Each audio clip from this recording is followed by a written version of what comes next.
এই সংসারটা সমুদ্র, আর মন্থন মানে কর্ম বা চেষ্টা। তা আমরা এই সংসার সমুদ্রে কর্ম বা চেষ্টা করি কি পাওয়ার জন্য? বিষ পাওয়ার জন্য। কি পাওয়ার জন্য?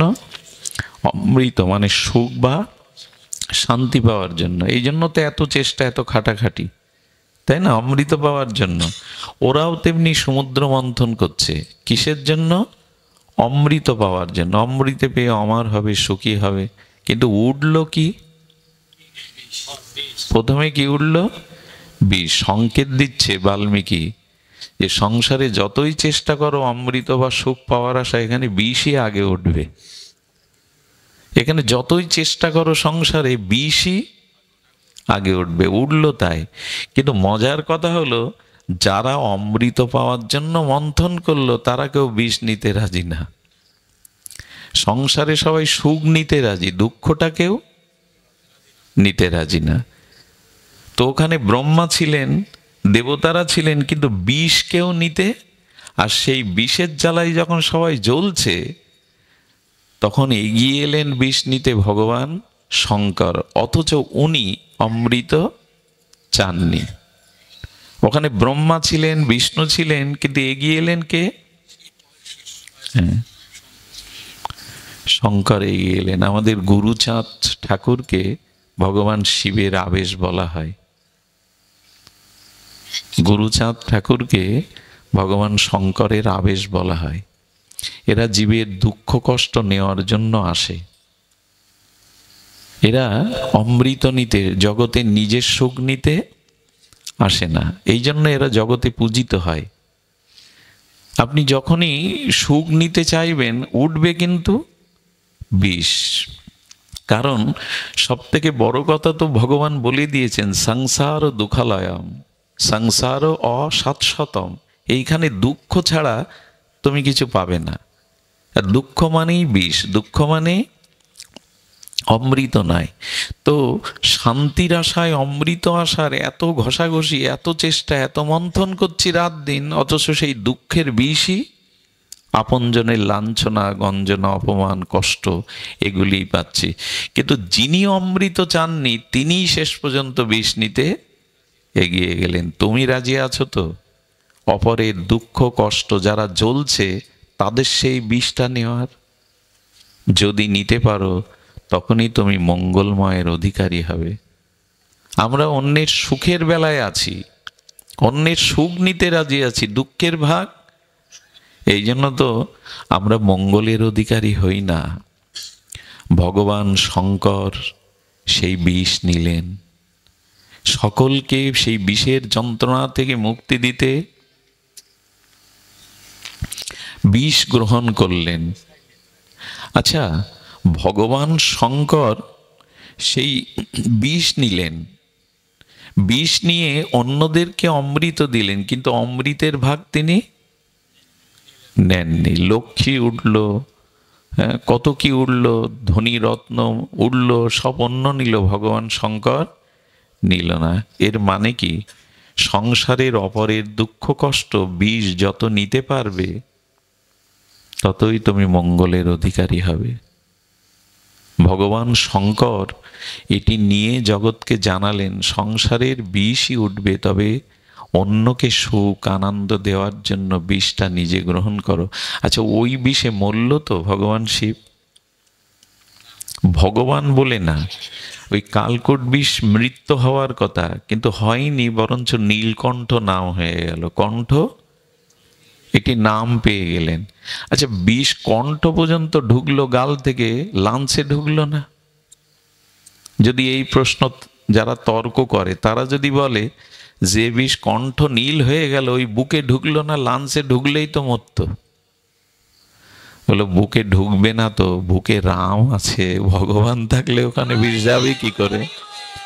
বুকে তো তার রাম আছে, পঞ্চমুখেই তিনি রাম নাম কীর্তন করছেন সর্বদা। শিব ঠাকুরের পঞ্চমুখে ভগবানের, তো ভগবানের নাম আর ভগবান অভিন্ন। ওইখানে ভগবান আছেন তো বিষ কি করবে? হৃদয়ে ভগবানকে রাখুন, তার নাম, তার স্মরণ রাখুন, ওখানে বিষও থেমে যাবে। ভক্তদের দুঃখ দেখুন, ভরতের 14 বছরের দুঃখের কথা যদি ইনিয়ে বিনিয়ে বলি আপনারা চোখে জল রাখতে পারবেন না।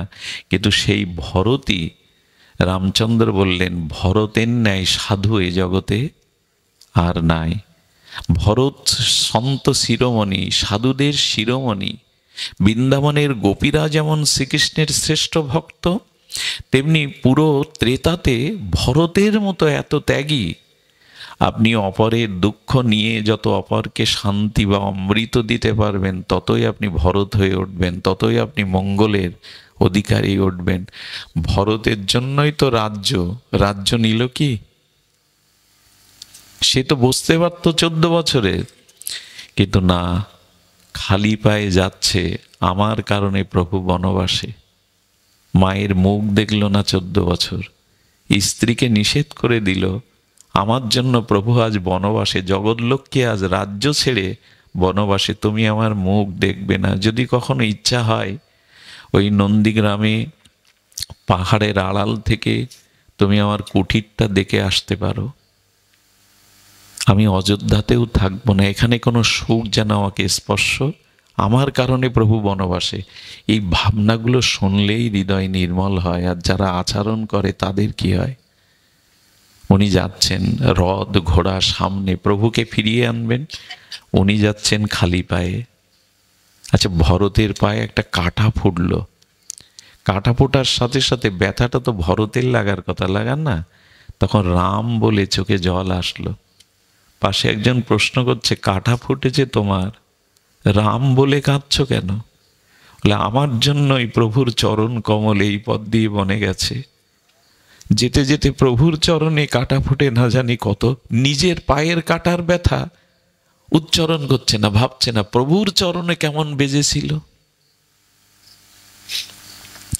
ভগবানের জন্য পারবো তো এরকম ভাবনা ভাবতে?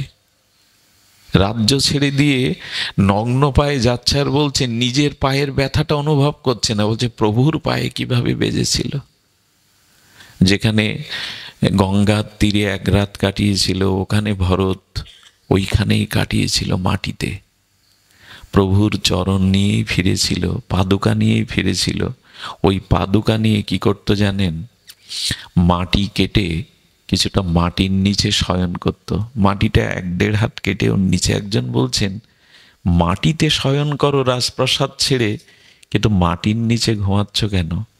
বলো, আমার প্রভু তো শ্রীরামচন্দ্র, প্রভু যে শয্যায় থাকে সেই শয্যায় নিজের সেবক থাকা উচিত। কোনো বাড়ির কাজের লোক কি প্রভুর খাটে থাকে একসাথে? আমার কারণে প্রভু বনবাসে ভূমিতে শয্যা পেতেছেন, আমার কি ভূমিতে থাকলে মানায়? তাই 1 হাত মাটি কেটে প্রভু সম্মানের জন্য এখানে থাকতেন। প্রভু বনে ফল খায়, 14টা বছর দুধ আর ফল খেয়ে কাটিয়েছেন, কোনো অন্ন মুখে দেননি। এগুলো গল্প নয়, এগুলো উপন্যাস নয়। এই হলো ভগবানের জন্য অন্যের জন্য ত্যাগ। এরাই অমৃত পায়, এরাই জগতের অমৃতের অধিকারী হয়। রাত দুপুরে, মধ্য দুপুরে সরজু নদীতে স্নান করতে যেত। একজন বললেন, ভরত, মধ্যরাত্রে স্নান করতে নাই, ব্রাহ্ম মুহূর্তে ভোরবেলা করতে হয়, তুমি রাত দুপুরবেলা আসো কেন? বলো, প্রভাতে সাধুরা স্নান করে সরজুতে। বলি, তখন আসবে? বলো, আমার মতো এমন পাপিষ্টের মুখ যদি ভোরবেলা সাধুরা দেখে, তাদের ভজন নষ্ট হবে, তাদের কল্যাণ নষ্ট হবে। আমার কারণেই তো প্রভু আজ বনবাসে। কত বড় আত্মত্যাগ! আজ আমরা শুধু শুনেই গেলাম, আমাদের ভিতরে ভগবানের জন্য, গুরুদেবের জন্য ত্যাগ কোথায়? নিজের সুখ জলাঞ্জলি দেওয়ার মন কোথায়? চাইছি তো সব কেড়ে নিয়ে নিজে সুখী হতে, অন্যকে সুখ দেওয়ার চেষ্টা কোথায় আমাদের? তাছাড়া তো হবে না। আপনি লক্ষ্য করুন, লক্ষণ, ভরত, হনুমান, ভগবান শঙ্কর, যারা জগৎজীবের জন্য বিষ নিয়েছেন, ত্যাগ স্বীকার করেছেন, তারাই জগতে প্রণম্য, তারাই পূজার আসনে। কই আপনার দুর্যোধনের নাম কাউকে রাখতে দেখেছেন? কোনো মায়েরা সনাতন ধর্মে দুর্যোধন নামটা রাখে না, কিন্তু অর্জুন নাম, যুধিষ্ঠির নাম রাখে। ভোগী যারা, অভিমানী যারা, তাদের নাম পর্যন্ত মানুষ উচ্চারণ করতে চায় না। এজন্য জগতে কিছু দেওয়ার জন্য আসা, আমরা শুধু কুড়িয়ে নিতে শিখেছি নিজের মান, সম্মান, সম্পদ, যা কিছু। এই জন্য জগতে সংসারে বিষ নিয়ে যদি অন্যকে অমৃত দিতে পারেন, অন্যের যদি জীবন সুখ জলাঞ্জলি দিতে পারেন, এই শিক্ষাটা দীক্ষা ছাড়া, গুরুচরণ আশ্রয় ছাড়া হয় না। এই জন্য বলছে আগে শিক্ষা নয়, আগে দীক্ষা, আগে নিজের জীবনকে সমর্পণ করা গুরুচরণে, ভগবত চরণে। তবেই আপনি এই জীবনকে উপলব্ধি করতে পারবেন, তার আগে উপলব্ধি হবে না। সুধীবৃন্দ, আজ একটি ভক্ত চরিত্র বলেই পাঠ বিশ্রাম করি। ভক্ত চরিত্র এই জন্য যে ভগবানের কথাটা হলো খাদ্য, আর ভক্ত চরিত্র হলো ক্ষুধা। কি বললাম? ভগবানের কথাটা হলো খাদ্য, কিন্তু খাদ্য থেকে কি হবে যদি ক্ষুধা না থাকে? তো ভক্ত চরিত্রটাই হলো ক্ষুধা। ভক্ত চরিত্র শুনলে ভগবানকে পাওয়ার জন্য, ভজনের জন্য, তখন আপনার ওই খাদ্যবে ক্ষুধা জাগবে। ভক্ত চরিত্র শুনলেই মনে হবে যদি এমন করে বুঝতে পারতাম, যদি এমন করে। দেখুন, অপরের মঙ্গল করতে গিয়ে, অপরের জীবন গঠন করতে গিয়ে আজ আমরা ঝুঁকে পড়েছি মাদুলি, তাবিজ, ঝাড়ফু। সাধুর কাছে কারা যায় জানেন?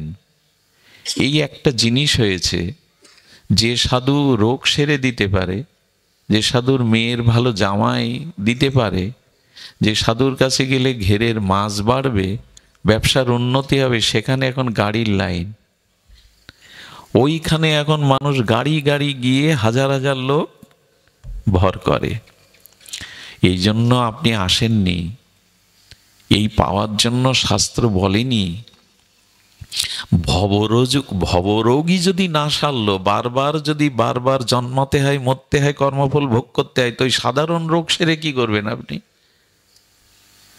ভগবানের চরণে ভক্তি না হলে ভবরোগ যাবে না। বারবার জন্মাতে হবে, বারবার মরতে হবে, বারবার কর্মফল ভোগ করতে হবে। এই জন্য সাধুর কাছে কোন রোগ সারাতে যেতে হয়? ভবরোগ। আজকে দুর্দশা কি জানেন? সেই সাধুরই চল বেশি, সেই সাধুরই জগতে ভিড় বেশি, যেখানে ঝাড়ফু, মাদুলি, তাবিজ, রোগ শোক বড় লোক করে দিতে পারে। আরে একে নিজেকে একরকম ঠকানো। একটা দৃষ্টান্ত দেই। একজন দেবতার উপাসনা করেছে অনেক দিন। উপাসনার লক্ষ্য কি জানেন? লোক সাধু ভেবে তার কাছে এইসব আশীর্বাদ চাইতে আসে, রোগ যাতে সারে, সংসারে যাতে উন্নতি হয়। তো দেবতার ভজন করেছে, দেবতা সন্তুষ্ট হয়ে বলছে কি বর চাই বলো। বলে বড় লোক আমার কাছে আসে সবাই বেদনা নিয়ে, রোগ নিয়ে, অভাব নিয়ে, তাদের ইচ্ছা যাতে আমি পূর্ণ করতে পারি সেই বর দাও। বলে তুমি নির্ধারণ করো যে তাদের এই রোগ সারাবে, তাদের এই অভাব দূর করবে, তো তুমি কি চাও? ও তখন বুদ্ধি করে বলছে প্রভু আমাকে এই বর দিন, আমি যাকে মাথার চুল একটা দেব, ওই চুল পেলেই তার সমস্ত আর এই ব্যাধি বলেন, অভাব বলেন, সব চলে যাবে। ভগবান একটু হেসে, দেবতা হেসে বললেন তথাস্তু। এরপরে শুরু হলো, যার দুরারোগ্য ব্যাধি, একটা চুল ছিঁড়ে দিয়ে দেয়, চুল দিয়ে দেয়, এটা নিয়ে যাও, সেরে যায়। কিন্তু এই কথা যখন প্রচার হয়ে গেল চারিদিকে, তখন মাথা ব্যথার জন্যও চুল নিতে আসে লোক। আর চুল থাকবে কদিন? দেখলো এই বড় বড় বিপদ দূর করার জন্য এই বর আমি নিয়েছিলাম, এই তো মাথা ব্যথার জন্যও লোক আসা শুরু করেছে। এখন চুল কি আর থাকে? শেষে বলল এই যা দুরবস্থা, তাতে এখানে থাকলে আমার চুল শেষ, আর কতজন রে আমি চুল বিলাবো। শিষ্যকে বললেন এক কাজ কর, যা কিছু সহায় সম্পদ আছে, টুকটাক টাকা পয়সা বস্তু নিয়ে আজ রাতেই চল কেটে পড়ি। এখন ওই রোগ সারালে লোক টাকা দিত, ওই দিয়ে বড় মন্দির, বড় সম্পদ, জমি জমাও করে ফেলেছে। সাধু হওয়াটার একটা সুবিধা আছে, এখানে টাকা পয়সা খুব দ্রুত পাবেন, মান সম্মানের সাথে জমি বাড়ি গাড়ি খুব দ্রুত পাবেন, লোক দিয়ে দেয়। ধনীর তো অভাব নেই, তাদের কিছু উপকার হলে, রোগ সারলে তারা দিয়ে দেবে। সাধুকে এই জন্যই রূপ সনাতন রাজপুত্র রঘুনাথ দাস গোস্বামী জমিদার পুত্র বৃন্দাবনে ছেঁড়া কাতা গায়ে দিয়ে গাছতলায় বসে রাধারানীর ভজন করছে। কারা সাধু? রূপ সনাতন রাজমন্ত্রী সব ছেড়ে দিয়ে গাছের তলায় ছেঁড়া কাতা গায়ে দিয়ে ভজন করছে। আর এখন আমরা তাকেই বড় সাধু বলি, যার 200 বিঘা সম্পত্তি গাড়িতে ছাড়া। হ্যাঁ, সাধু চড়তে পারে, সাধুর এগুলো প্রয়োজন, কিন্তু সাধু কোন সম্পত্তি নিতে এসছেন, দিতে এসছেন? প্রেম সম্পত্তি, ভক্তি সম্পত্তি, যা পেলে আর মানুষের বারবার আসা যাওয়া করা লাগে না। এখন যারা টাকা পয়সা দিয়ে মন্দির বানিয়েছিল, সাধুর জমি করেছিল, তাদের কাছে আর কথা গোপন থাকে যে সাধু আজ রাত্রেই চলে যাচ্ছে? তখন গ্রামের লোক জোগাড় হয়ে চুল টানতে শুরু করেছে। সাধু যাই যাক, চুল থাকলে তো আর বিপদ হবে না। সেই চুল টানতে টানতে, গোপও টানতে, একটা কিছু থাকলে হলো। এ সাধু আর কি অবস্থা তা তো বুঝতে পেরেছেন। এই রোগ সারাবার জন্যই আর এইসব ভূত প্রেত তাড়াবার জন্যই সাধুত্ব না। সাধু অনেক উপরে, ভগবানও যে সাধুকে সম্মান করেন। ভগবানের কৃপার থেকে বড় কৃপা সাধু কৃপা। তবে সেই কৃপাটা কি? রাজার বাড়ি গিয়ে লাউ কুমড়ো চাইতে নেই। বঙ্গভবনে গিয়ে যদি দেখেন ভালো কচি লাউ হয়েছে, প্রেসিডেন্টের কাছে কি বলবেন আপনার গাছে লাউ দিন আমায়? রাজবাড়িতে গিয়ে রাজধন চাইতে হয়। সাধুর কাছে গিয়ে চাইতে হয় আমার যাতে ভগবানে ভক্তি হয়, যার দ্বারাই বারবার জন্ম মৃত্যু চক্র অভিশাপ থেকে আমি যেন মুক্তি পাই। আজ কাকে বোঝাবেন? একবার বুধাটায় আমরা সঙ্গ করছি, দেখি আমাদের এক ভক্ত বাদলদা বলছেন, দাদা একটু অনুমতি দিন। বললাম কেন? বললো গাড়ি দাঁড়িয়ে আছে, আমরা 10 জন মতো ঝিনাইদা যাব। ঝিনাইদা এক সময় ওই যে জল ফু দিয়ে রোগ সারত, তো বলছেন চলে, নাম ছেড়ে ভগবান নামের থেকে উঠে যাচ্ছে। কদিন পরে শুনলাম সে ঝিনাইদার কাজ করছে না। এমনি করে তো কতই দেখলাম। এই জন্য এইসব তালে পড়বেন না। আপনার কর্মফলে যদি দুঃখ থাকে, ও ব্রহ্মাও এড়াতে পারবে না। দুঃখ রোগ শোক নিয়েই আমাদের এই জগতে আসা, এজন্য না যাতে চিরতরে ভগবানের চরণে ফিরে যাওয়া যায়, সেটাই চাইতে। শেষে চুল থাকবে না, গোপও ছিঁড়ে নেবে। হ্যাঁ, এই দুর্দশা আমাদের। এই জন্য বললেন সব থেকে বড় কবচ কি জানেন? যে কবচ রাখলে শত্রু ক্ষতি করতে পারবে না, সেই কবচের নাম শুনুন। পারলে এই কবচ গলায় আর হাতে বাঁধুন, সেটা সত্যের কবচ। এই কবচ রাখুন। সত্যমেব জয়তে, সত্যের জয় ছাড়া কখনো অসত্যের জয় হয়নি, হতে পারে না। দুদিন যা দেখা যায়। বেদ বলেছে সত্যমেব জয়তে, সত্যেরই জয় হয়। ওই কবচ হাতে রাখুন, সত্যই আপনার অস্তিত্বকে টিকিয়ে রাখবে, মাদুলি না, তাবিজ না। এই কথাগুলি এখন আমরা ওই যে অল্পতেই আমরা কিছু পেতে চাই। এই জন্য যারা ত্যাগ করেছে, ভরতের মতো, হনুমানজির মতো, লক্ষণের মতো, মা সুমিত্রার মতো, এদের সামনে ব্রহ্মাও মাথা নত করেন এদের আত্মত্যাগের কাছে।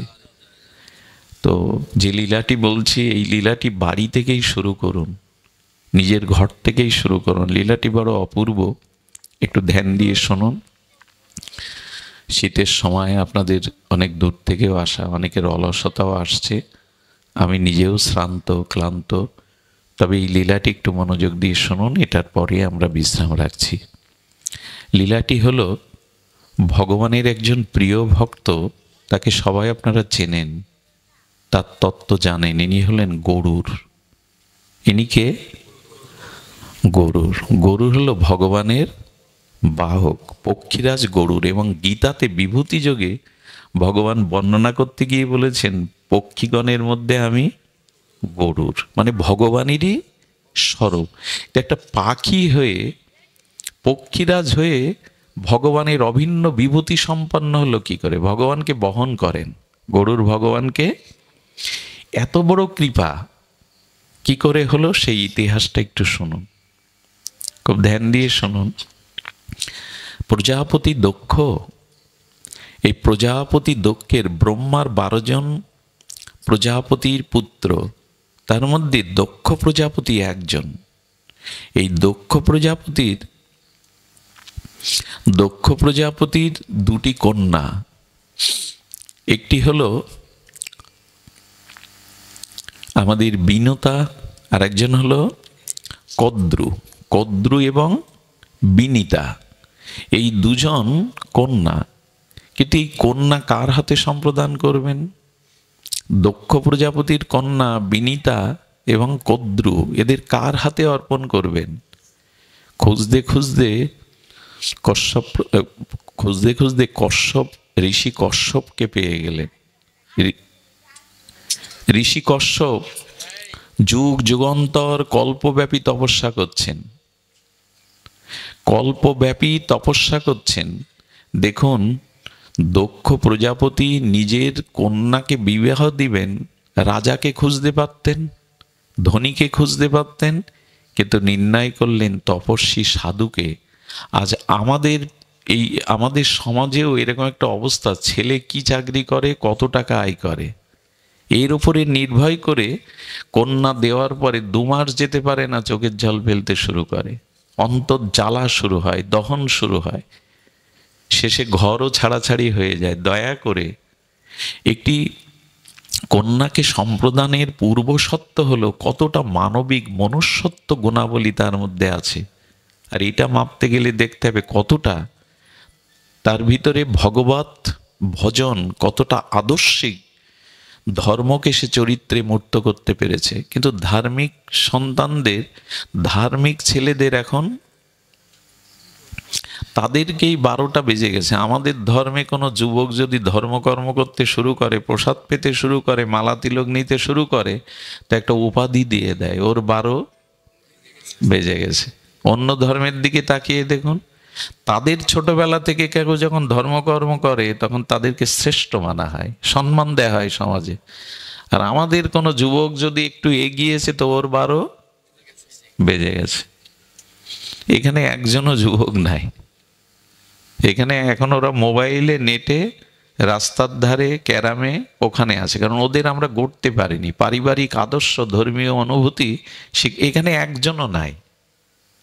কি হবে? এই যে মেরুদণ্ড যার ভাঙা, সে সোজা হয়ে দাঁড়াতে পারবে না। যে জাতির যুবক যুবতীরা আদর্শ ধর্মমুখী নয়, এই জন্য তারা বিশ্ববিদ্যালয়ে পড়েও নষ্ট হয়, কলেজে পড়েও অন্য ধর্মে চলে যায়, আর কোডে উঠে বাবা মাকে অভিশাপ দিতে যায়, ওই ধর্মে আমি আর যাব না, ওই বাবা মা আমি চিনি না।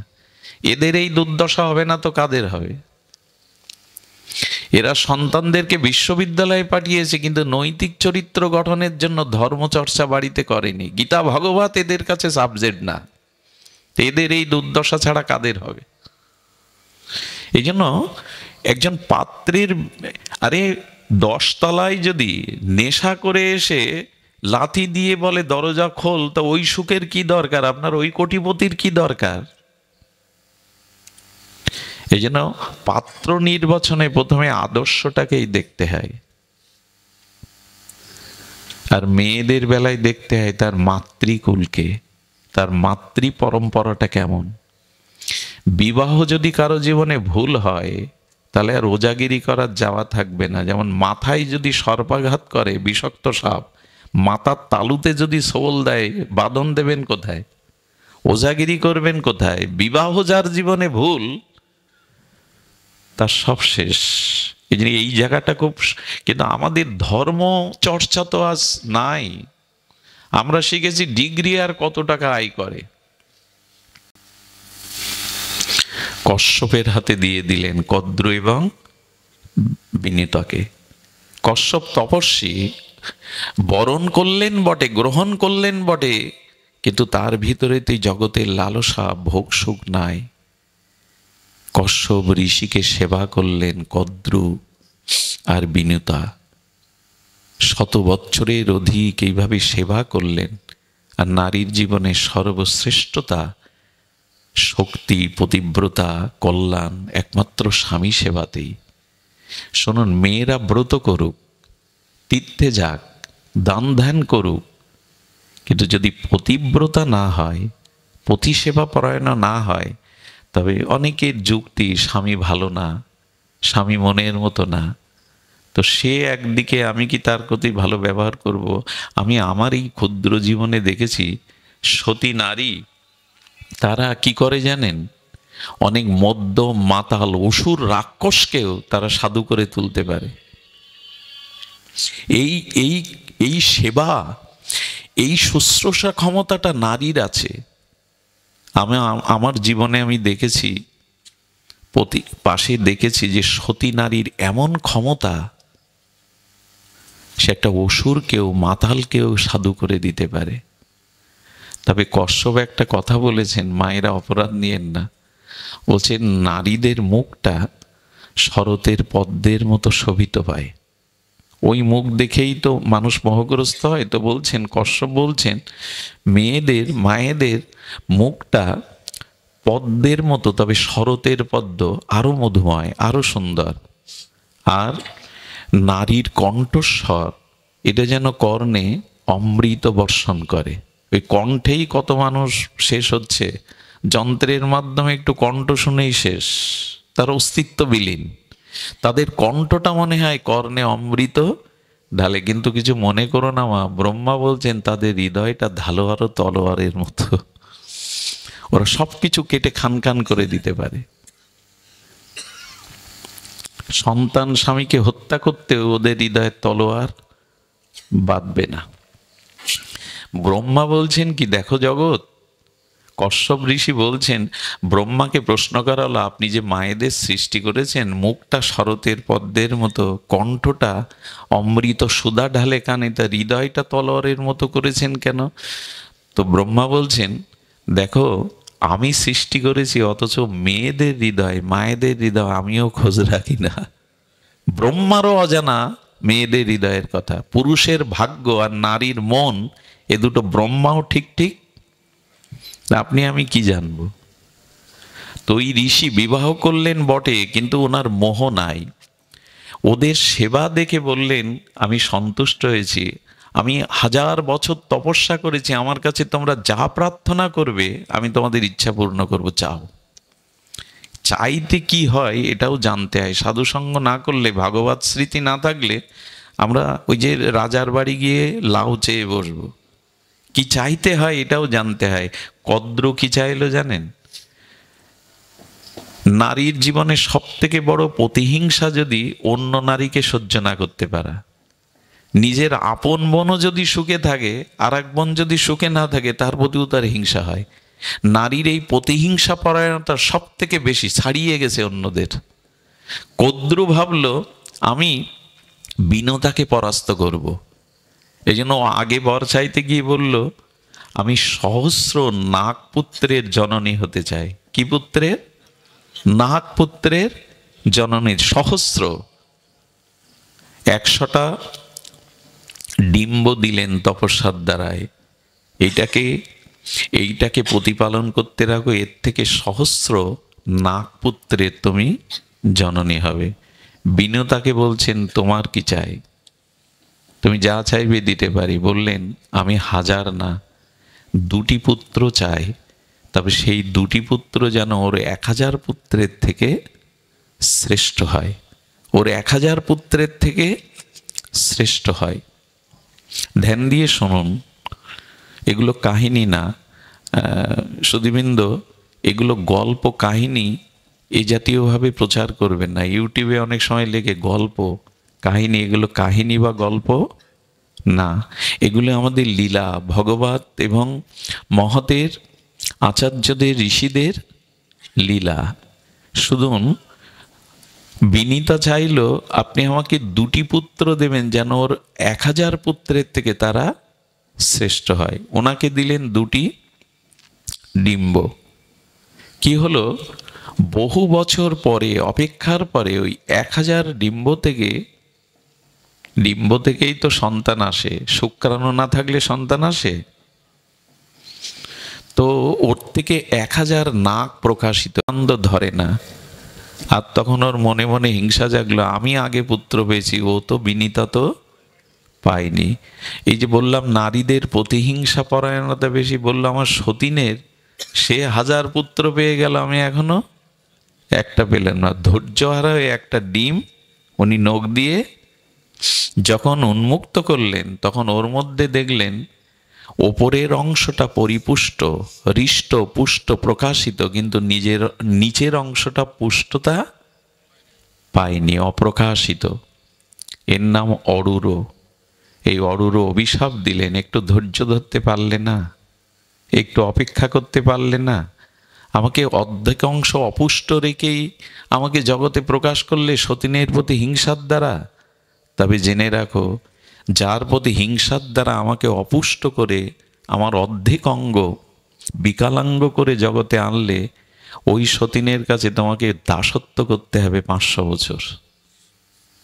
তবে হ্যাঁ, যেহেতু তুমি মা, পরের ডিমটা এইভাবে ভেঙো না, ওর থেকে যে বেরোবে সেই তোমার এই দাসত্ব থেকে মুক্তি দিয়ে ভগবত চরণ পাইয়ে দেবে, সেই তোমার এই চরণ পাইয়ে দেবে। তবে অপেক্ষা করো। এক্ষেত্রে একটা কথা কিন্তু আমি আপনাদের হাত জোর করে বলছি, যাদের শোনার কথা তারা এখানে নেই, তো কাদের বলবো? সেটা হলো, একটা ডিম্ব অসময়ে নিজের স্বার্থের জন্য কিছুটা নষ্ট করলো বলে এরকম ঋষির বিনীতাকে 500 বছরের দাসী হওয়ার অভিশাপ পেতে হলো। আর যারা গর্ভস্থ ভ্রূণ হত্যা করে গর্ভে, তাদের কি হয়? কয়েকটি মহাপাপের মধ্যে অন্যতম পাপ হলো গর্ভস্থ ভ্রূণ হত্যা করা। এটা এখন আইনও নিষেধ করছে, কিন্তু এতে জেনে রাখুন, যারা গর্ভস্থ ভ্রূণ হত্যা করে তাদের গর্ভের কোনো সন্তানের দ্বারা পিতৃপুরুষের শ্রাদ্ধ তর্পণ হয় না, এবং ওই অভিশাপে তার জীবন অভিশপ্তময়ে উঠবে। সুধীবৃন্দ, আগামী জন্মে তিনি এই ভাগ্য হারিয়ে ফেলবেন। এই জন্য এই মহাপাপ থেকে মুক্ত থাকবেন, নিজেকে সংযত রাখুন। এই কথা যাদের জীবনে কাজে লাগবে তারা আসে না ভাগবতে। সুধীজন, এই জন্য অপেক্ষা করতে লাগলেন। অপেক্ষার প্রহর শেষে ওই ডিম্ব থেকে যিনি প্রকাশ হলেন, ইনি হলেন ভক্ত শ্রেষ্ঠ গরুর মহারাজ। ওনার এত তেজ, দেবতারা প্রলয়কালে যে তেজ হয় অগ্নির, সেই তেজে যখন দেবতারাও ভীত সন্ত্রস্ত, তখন দেবতারা প্রার্থনা করছে আপনি আপনার তেজ একটু প্রশমিত করুন, নাহলে আমরা সহ্য করতে পারছি না এই তেজ। তপস্যার দ্বারা যে সন্তানের জন্ম হয় তাদের ভিতরে বিশেষ কিছু গুণাবলী থাকে। তপস্যার দ্বারা, সাধনার দ্বারা যে সন্তান জগতে আছে তারা বিশেষ কোনো গুণাবলী নিয়েই, কামের দ্বারা যারা আসে জগতে এরা দুর্যোধন হয়, কামের দ্বারা যারা আসে এরা দুঃশাসন হয়, পরের সতীসাধ্যের স্ত্রীর আঁচল টানে ভোরসভার মধ্যে। আর তপস্যার দ্বারা, সাধনার দ্বারা যারা আসে তারা হয় অর্জুন, তারা হয় যুধিষ্ঠির। এখন আমরা সন্তান আনি কিসের দ্বারা? তপস্যার দ্বারা, উপাসনার দ্বারা। সে গেছে চারিদিকে। এখন কিশোর গ্যাংদের দৌরাত্ম্য দেখলে আপনারা সমাজ ঠিক থাকবে না, কারণ আইনানুগ সংস্থাও চিৎকার করছে, তারাও আইন দিয়ে কিশোর গ্যাংকে দমাতে পারছে না। এই চিন্তা ওদের কোথায় এলো? এই কিশোররা এই জাতীয় অপরাধের চিন্তা কোথায় পেল? এদের জন্মটা ভোগের দ্বারা, কামের দ্বারা হয়েছে। এরা জন্ম থেকেই একটা উচ্ছৃঙ্খলতা নিয়ে জন্মেছে। এসব কথা কাদের বলবেন? ভাগবত মানে গড়াগড়ি, খিচুড়ি খাওয়া? ভাগবত হলো সর্ববেদান্তের সার, এটা জীবন দর্শন, মানব দর্শন। ভাগবত শুধু খিচুড়ি খাওয়ার হই হুল্লোড় করাটা হয়ে গেছে, এরকম না। এই তত্ত্বগুলি ঋষিরা আমাদের জন্য রেখে গেছেন, কিন্তু গ্রন্থই তো দেখি না।